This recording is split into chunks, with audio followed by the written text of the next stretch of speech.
Be a loyal Christian. Pag dili ka loyal, marag si Judas, marag si Lucifer, dili loyal. Unsa may step sa disloyalty? Unsa na ito pagkahibalo, unsay loyal? Atong tunan ang disloyal. Ang unang stage, number 1, independent spirit. Mingon ang pastor, og magsinina tag puti. Ingon din ka, kalain ba na puti? Magpula ta. Independent spirit. Og mga ligo tag dagat. Dagat magyud, nato kami swimming pool. Pag inaana ang spirit, bantay ka na. First stage pa na. Ikadwa, offense. Nalain. Kay ngano man nga lahi man ang gibutang ni Tatay Bing. Ako man untay naghago. Na-offend. Nalain ba? Murag wala malamanuhi. Lain. Nag-suggest. Pwede ba nga atong unahon pag-decorate ang stage? Wala matagad. Giuna ang bulletin. Wala gibutuon ako na. Na offended. Nalain. Next, ikatulo. Passive na din ka. Silent. Pag mag-Bible study, nas likod. Tanon, sige lang. May baonin mo na, kahit di na kayo nagatingog. Oy, mag-prayer ta, mag-worship to the King. Sige lang. Apas na. Ikaapat, pag di yun na masulman, critical stage na. Sige na lang ingon nga, naunsa man na si Pastor Green, critical na ba? Unsa man ang wali ni Bishop Bing?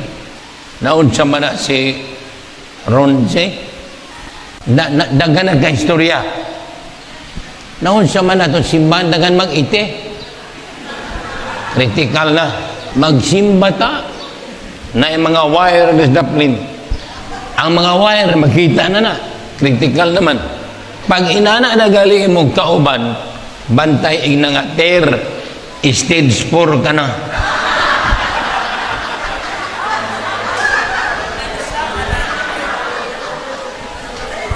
Number 5, political stage na.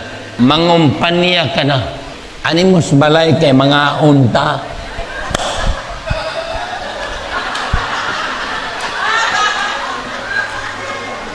Unsa guna ter birthday na?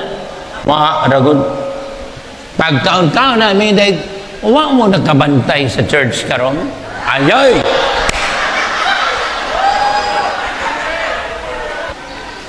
Political stage. Murag si Bishop Bing lahi nagpamaagi. Dili na kayong gawali, yan na lang kay panghatag. Sa may gali kay dili kay nana diri. Na ibang simbahan nga mangita yung senior pastor. Wala na. May gali kay nakabalik ko. Pero ako ni pahulay akong diri kay dugay na mangminalikod. Asa ka atong kwarta gibutang nila ba? So sila na nagamain-bain diyan niya. Kana si Pastor Bishop Bing Morag, dako-dako na kay naka-expander man. So, political stage. Ang uban mutuo na. Ang uban mingong, ayaw, di na tamo join sunod, ayaw na. Pag pang-text na, ang uban di na mo tingog, pero naagyo'y madala. Mayroon na nga, tuganan tamo, dugay na kayo simbahan, pila na akong tithes offering niya, grabe akong ipag-donate. Ani, wala lang tatagda, wala na niya, muhilak na yun. Ang uban, madalag yun. Ikaunom, deception. Sa namingon ang tao na, pag kita'y magdala simbahan, sabi ninyo, mas nindot tayo. Pag kita mag-start taglain ma, kay di matagkalihok. Kay sila ra may gaplano. Nya ang atong una-una di mingon tayo tir magpastor ka tir ang ayan kay ka agay ana na-deceive na kalaban ayaw diya kay daghan kay mga tao diya sa JP Central di na tamakitan pero mag-start na gamay modako magyapon na bitaw ba sige saman ay magsaba kay magilom-ilom na sa ta mga 3 months from now ay pata magpahinahinay na ta deceive na. Number 7, open rebellion. So-called na yun. Pastor, sorry kayo, Pastor. Nag-decide nami. Maglahi nami. Among kwaon, among gidonate, nga organ.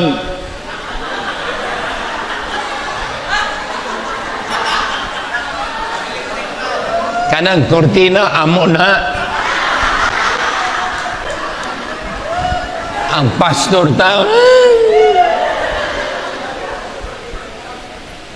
ayaw taon mo, kay mag-prayer pa ta, mag-fasting ta. Pastor, dili na. Total gamiton gyapon mis Ginoo. Di man mi mawala, nara mis Ginoo. Huwag mahimo. Open rebellion. Unya, pagtawagon rebelde, samot kasuko. Samot. Unsay rebellion good? Rebellion biya na. Okay? 7 stage na taman. I hope nga dili ta muliwat ni Judas, muliwat ng Jesus.